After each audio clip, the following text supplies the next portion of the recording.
Welcome to Signal to Alpha, your essential morning market briefing. I'm Lady Muriel, cutting through the noise to deliver what moves markets today.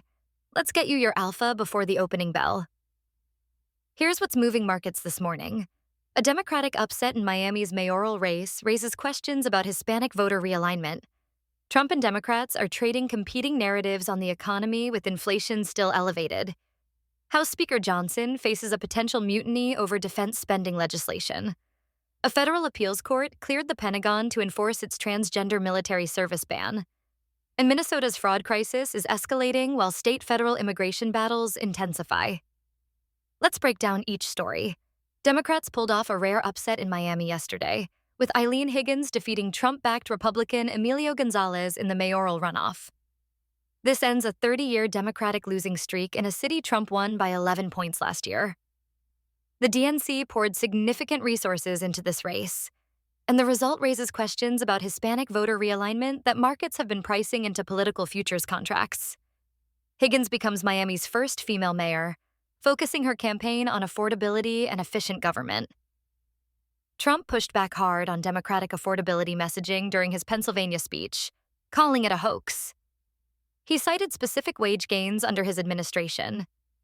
Factory workers up $1,300, construction workers up $1,800, miners up $3,300, compared to declines under Biden.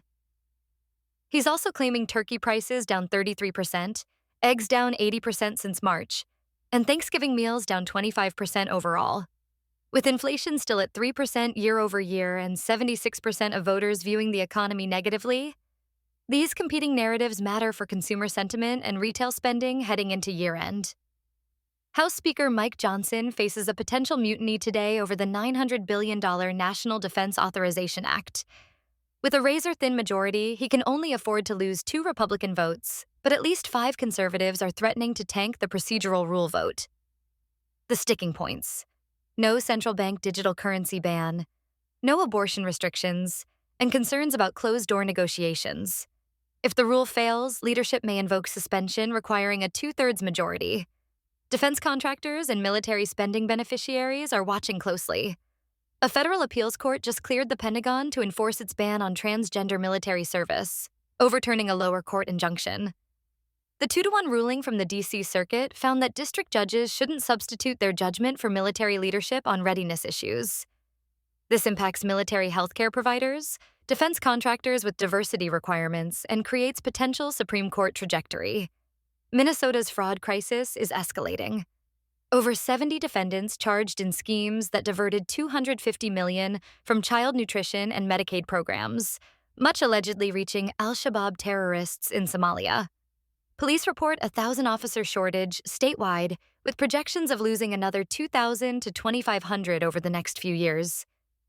Meanwhile, Governor Pritzker signed legislation shielding illegal immigrants in Illinois from deportation at courthouses, hospitals, and universities, drawing sharp criticism from DHS officials citing constitutional concerns. These state-federal immigration battles have implications for public safety budgets and municipal bond markets. That's your signal to alpha for today. Subscribe for tomorrow's essential market briefing. Trade smart, stay informed. See you at the opening bell.